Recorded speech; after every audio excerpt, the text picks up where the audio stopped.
நிறைய பேர் இப்போ சொல்லி கேள்விப்பட்டிருப்பீங்க. என்னன்னா, உங்கள சுத்தி இருக்கிறவங்கள நம்பாதீங்க.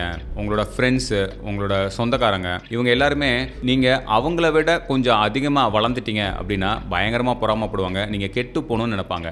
நீங்க ஒருவேளை நீங்க கெட்டு போயிட்டீங்கன்னா, ஓடி வந்து காப்பாத்தக்கூடிய உங்களோட ஃப்ரெண்ட்ஸும், அதே ரிலேட்டிவ்ஸும், நீங்க அவங்கள விட உயரத்துக்கு போறத அவங்கனால ஏத்துக்கவே முடியாது அப்படிங்கிறத நீங்க கேள்விப்பட்டிருப்பீங்க. இதுக்கு காரணம் என்ன அப்படின்னு பார்த்தீங்கன்னா, நம்ம மனிதர்கள் தான். ஆனா, ஆழமா யோசிச்சு பார்த்தீங்கன்னா, நமக்குள்ளேயும் இன்னைக்கு வரைக்கும் அந்த விலங்கியல் குணம், ஒரு குரங்குன்னு சொல்றோம்ல, அதுலேருந்து தானே நம்ம எவால்வ் ஆயிருக்கோம்.